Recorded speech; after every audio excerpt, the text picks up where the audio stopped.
Hello, lovely humans. It is Tuesday. My goodness, it's been a day, guys.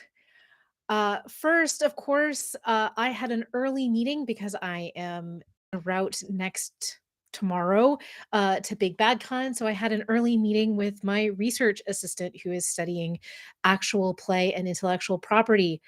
Like many of my students this semester, she's also a big Dimension 20 fan, and today is the fifth anniversary, which meant an early kind of notification that 50 High junior year is at long last happening. And she sat in stunned silence for several heartbeats, and then the news spread like wildfire. And that's kind of a really good encapsulation of how the morning went in a very real way. It's an important thing to remember that today's college students, the ones that I'm teaching who are fans of Dimension 20, for many of them, Fantasy High was their first actual play, and it was while they themselves were in high school. I don't know what to do with that information at this point in the day, but here we are.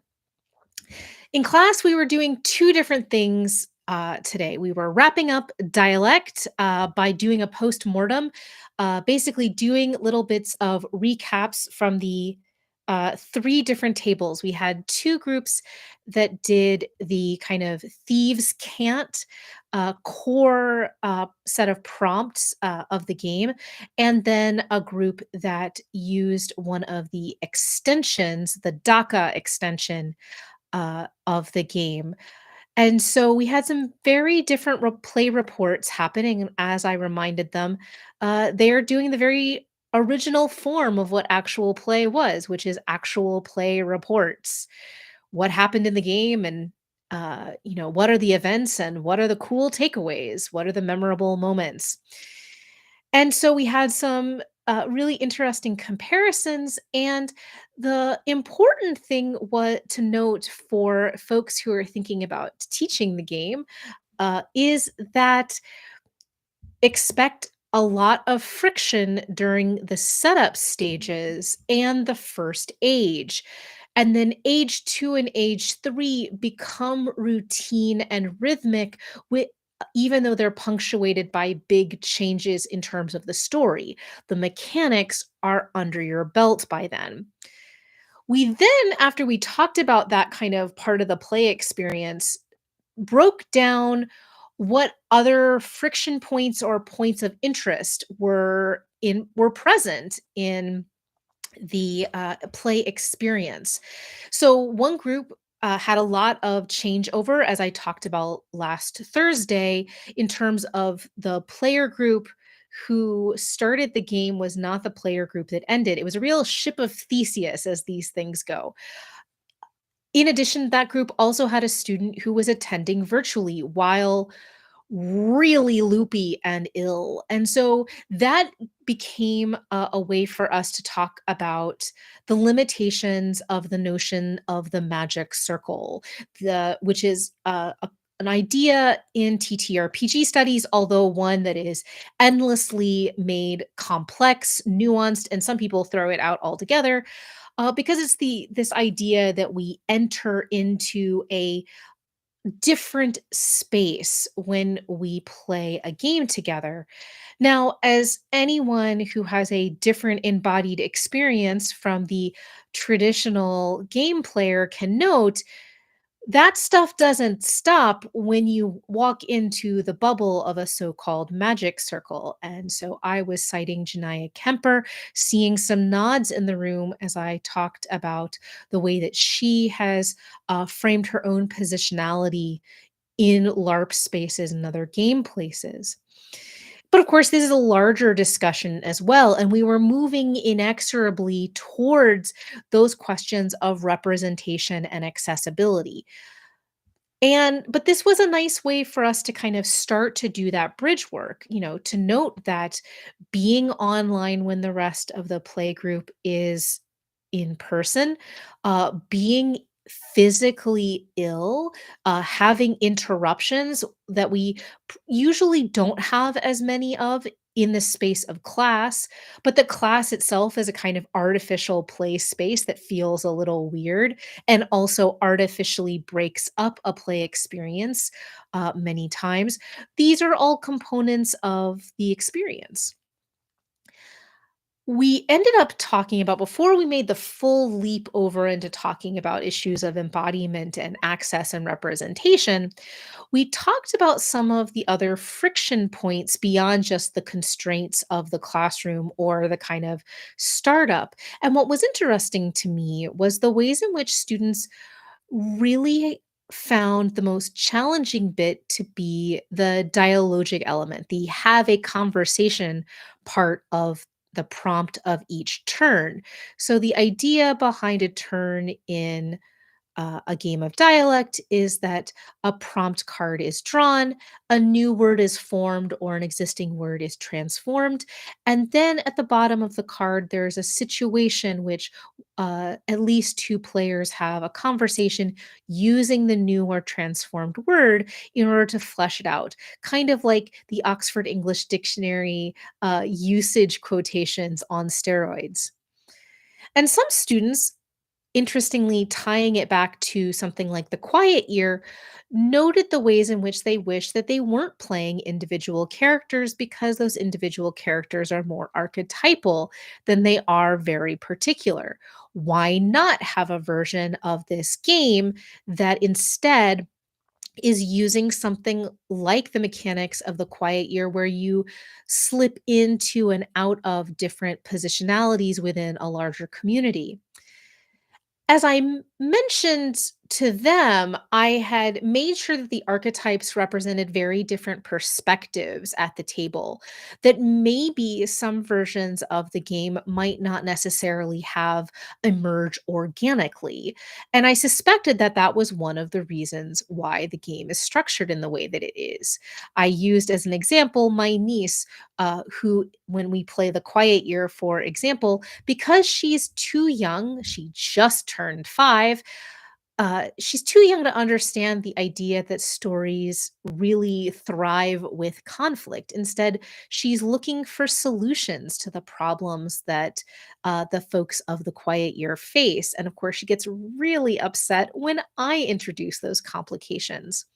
So this is a friction point with such a very young player in that kind of game. But we can think about the idea of the necessary friction of different perspectives, the innocent versus the sage versus a more iconoclastic figure, for example, as some of the archetypes in dialect. But I did propose that a completely interesting on essay topic would be to mash up games that they've played and see and kind of farm them for parts and see what happens when these different mechanics get put into conversation with each other. I also noted that uh, since a lot of what they were suggesting was actually either some of them were asking to, oh, what would happen if we removed character altogether? Others were saying, what if we made character creation more robust? And I noted that next week we will be playing Alice is Missing, which also is a kind of archetypal card based distribution of pre existing players. Although there's an additional layer of card relationships and other elements that get added on to in the course of preparing for play. I'm going to be very interested to see what this group in particular makes of that particular evolution. And so, what I found this particular go round, this is the third version of this class, is that we are building really organically from one game to the next, and students are making connections between what the affordances of a particular mechanic are versus the constraints that it imposes, and figuring out ways that they might put go together. Some people have suggested a mashup of Alex Roberts for the Queen in the mix of all of this, which they found, even though there's no character creation whatsoever, the questions provide for emergent character creation that they wonder if there was a way to implement in dialect. I don't know, but maybe they'll find out.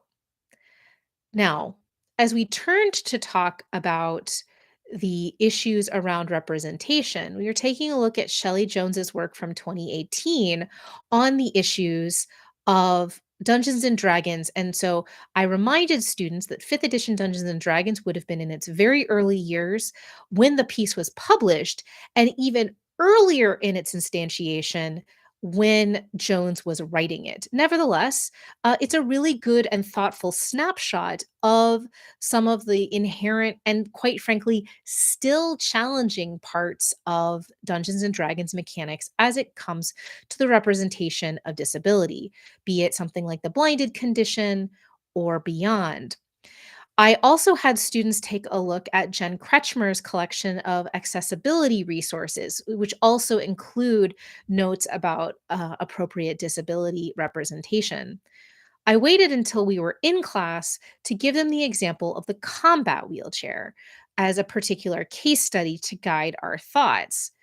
And this, I confess, is one place where my beautiful construction of a bunch of different games, all of the indie tradition, all of which are not extremely granular character sheet kinds of deals designed for long campaign play, does hit a little bit of a skid. The challenge with having the conversation that we did today is I did have to explain basic mechanics of Dungeons and Dragons to about a quarter of the class, maybe even half. And that's not super hard. And I don't think that that's a huge problem. It is a little bit of a friction point, and it'll be interesting to see every year the number of students who have working knowledge of enough Dungeons and Dragons so that I don't have to do that kind of work grows. And I suspect that Baldur's Gate 3 is probably going to help a fair amount as well. I was thinking today, after watching slash really listening to Matt Coville's playthroughs of Baldur's Gate, that there's something really comparable. It brings the let's play and actual play very close together in interesting kinds of blurry ways that I'm still kind of unpicking. My students had previously asked if Baldur's Gate 3 would be part of this class, and I told them at the beginning of the semester that I wasn't really sure. And I'm not sure that it's yet time to bring Baldur's Gate into the classroom, but I can foresee that a year from now, we might be there. It's certainly a way to introduce a lot of the basic mechanics in ways that folks who also watch actual plays have a general understanding. Or they listened to me today, where I pulled up a 5th edition character sheet, noted that there are three main physical stats, three main mental stats, and that unlike the games that we've been playing that have been largely play to find out or really unconstrained by particular kind of mechanics of effort, but instead have been closer to story games, that there's a lot more that's environmental and tactical because of the roots of Dungeons and Dragons itself. And thus we come to the problem or the opportunity embodied by the combat wheelchair and indeed the attempts to make Dungeons and Dragons more equitable and more attractive to a wider sense of audience in all kinds of ways. And the challenge starts with the idea of what a student asked, which was, is there a problem with a wheelchair user in Dungeons and Dragons? Which I think is actually a really good question. And of course, as I highlighted to students, is a fundamental question of the D&D field. Uh, can't in this particular sense call it a community by any stretch of the imagination, but 45 million players do not agree on whether wheelchairs and wheelchair users belong in Dungeons and Dragons. And this is when I brought in the example of the ramps that are used in Candlekeep Mysteries in a scenario devised by Jen Kretschmer, and the enormous amount of really painful feedback is not the word, hostility that came for her and for much of the rest of the team, and similar kinds of vitriol that has been extended at the combat wheelchair and those who have used it. And this is ableism. And my students are were very comfortable with the idea of the combat wheelchair and had to be m- uh, kind of alerted to the ways in which sometimes people are just actively hostile, and we don't want to kind of necessarily caricaturize them, but there are some people who put on a veneer, and I would say it was a veneer. I was very transparent about my own positionality and biases about these arguments. But there are people who put out forward a quote unquote rational argument as it pertains to things like the combat wheelchair by saying, wouldn't everyone who had the opportunity to be fixed by magic choose to do so? And smarter people than I have, both in TTRPG and in disability studies more broadly, all of whom I have been grateful to learn from, have painstakingly pointed to the ways in which there are modern day quote unquote miracle cures or treatments that are not yet necessarily taken by every person with a particular disability or difference. These are thorny issues, and individuals make very different individual choices. And thus, to flatten disabled characters, especially non player characters, but also the opportunities and affordances for player characters, means that we're more likely to fall into issues of tokenism, of kind of idealized inspiration porn, as well as, ideas that basically stifle the lived experience of many people who want to see themselves reflected in the game. And disability studies is a really useful way in because all of us can become disabled or experience some kind of physical difference in those around us, in ourselves at different points in our lives. It's easier to talk, I find, as a teacher about things like curb cuts or accommodations, especially given how many of our students need those kinds of assists, or at least benefit from the structures that provide those assists. And that allows us to transition into what we're going to be talking about even more as we move forward towards Big Bad Con, which is the other struggles around representation that are also facing some of the real hard baked in issues of bioessentialism, racism, and other and sexism that have been with us since the early days of the game. When a tactical game turned a role playing game moves from people as things and tries to make them three dimensional. And sometimes it works and sometimes it doesn't. And it's a constant work in progress. In addition, as I noted to them, one of the other challenges of the development of the game across time is its roots in the work of Tolkien, which that bioessentialism is remarkably specific. And I will say I came to that part of the conversation, the pump was primed, and not by me but by other students who had already been asking questions about orcs and goblins and the ways in which they are racialized in fantasy depictions. I wasn't telling most of the students in that room anything new when we were having this conversation. Instead, a lot of what I was doing was acknowledging the things that they have seen, or the ideas that they had, maybe not necessarily a full kind of vocabulary or a sense of the scholarship of, but are really interested in. And so a lot of the questions that came up as we near the end of the class are questions I'm super excited to hand off to those who are able to join me for our live at Big Bad Con little gathering. Hopefully, the air quality will mean that we can be outside poolside for a maskless interaction. Safely, we will see. But the questions really amounted to, so what do we do? What do we do as designers? What do we do as players? What do we do as consumers of media? And of course, these are questions that a lot of us have. And I try to answer them from my own positionality as best I can, with the caveat that there are others in this conversation who are more expert, and thus pointed to the way that which the TTRPG field increasingly relies on the work of cultural consultants and other kinds of consulting labor from the very beginning of projects, in addition to hopefully hiring diverse writing teams and design teams in order to better reflect the subject matter under consideration and make that subject matter as broadly accessible to as many people as possible. So I think it was a really good conversation, and one that did get a little rough for me at a particular moment.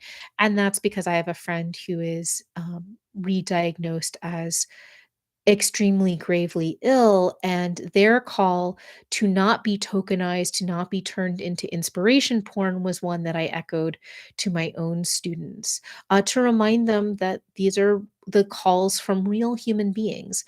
And I'm happy as well to have cited my friends and colleagues Jason Farr and Travis Lau for their work thinking through these things in ways that I have learned from, in addition to people like Jen Kretschmer.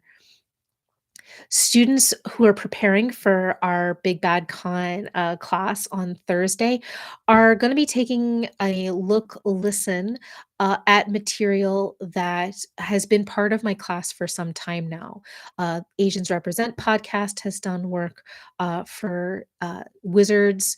And so there's some useful video content that I'm pointing them to, as well as the early work of Aaron Trammell, whose book, The Privilege of Play, came out this year. So a little bit of an early glimpse into his thinking around and his history of the depiction of women in the history of Dungeons and Dragons will also be part of our conversation on Thursday.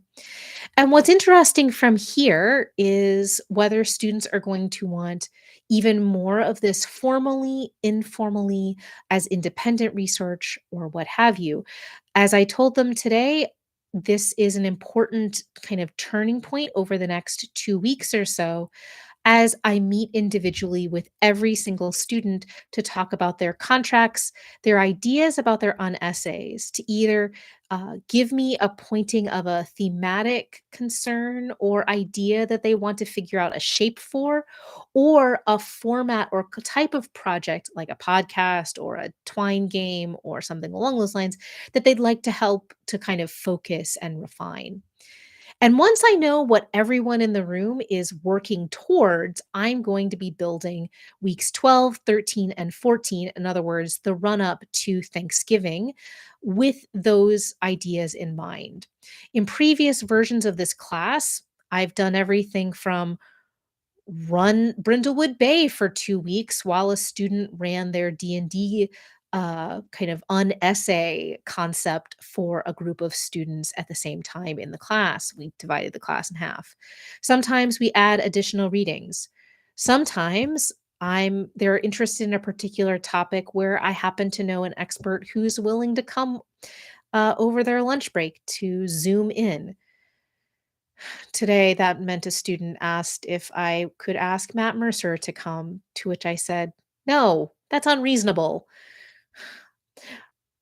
3 years in, my students have high expectations of this class, even though they are extraordinarily lucky. Gabe Hicks will be joining us soon, as will Taylor Moore at the end of the semester.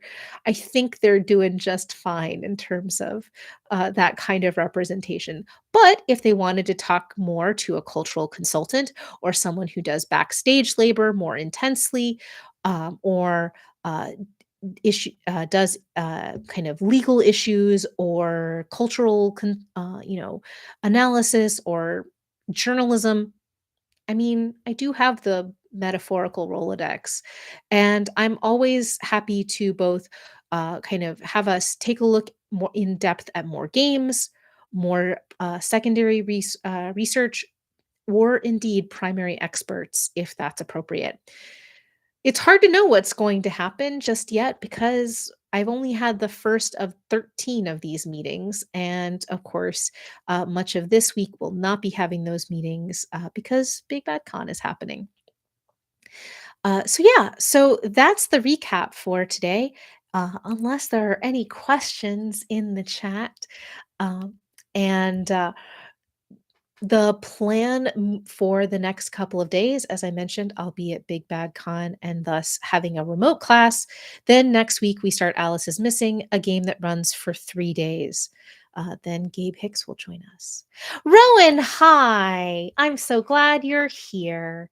Rowan is one of the people in my Rolodex who I indeed cited today in my list of people it was reasonable to ask to maybe come to and talk to my class uh, to think about the ways in which journalism helps support both tabletop role playing games as well as actual plays. Esther, we are so excited for you. I talked you up, and know that they are really excited to talk in terms of practical terms. Uh, uh, in terms of this labor and how we can continue to make tabletop role playing games and the ecosystem around it better. So thank you so much for volunteering your time. So I anticipate that Esther is going to be the kind of star of our show, although there'll be an open invitation to folks who arrive early for Big Bad Con if they want to come and say hey and maybe answer a question or two. Um, all of my guests live up to the hype. So Yay! It's so lovely to see, and the chat is, of course, going to be part of the playback of this. So hopefully, future viewer, of which I know there are a few, will see the lovely exchange that's happening in my chat between Esther and Rowan. We are all, I think, in the end, stronger together. And of course, I think it's really useful to say as I kind of come to that closure for this week. There will be no recap on Thursday because, again, I'm at Big Bad Con, y'all. I'm hoping to have enough sleep. um, but I will be back next Tuesday to talk about the start of Alice is Missing, a game that I've run in every version of this class. But I think it is important to remind you, as well as remind my students, as I did today, of the thing that's most important to me about my research in this space, as well as my own pedagogical ideals as a teacher, which is people aren't things, and anything we do that turns people into things is no bueno. Fight that wherever you can, whenever you can. Treat people as people. No gods, no masters is a broadly applicable notion, I think, that carries with us, which I cannot believe actually also appeared in Polygon this week, thanks to Brennan Lee Mulligan. Actually, shouldn't be surprised at all. They literally just started selling a shirt that says capitalism is always the bad guy. So this is the week that we're in, folks. This is the class that we're in. And until next week, see some of you in person very soon and see others of you online next week.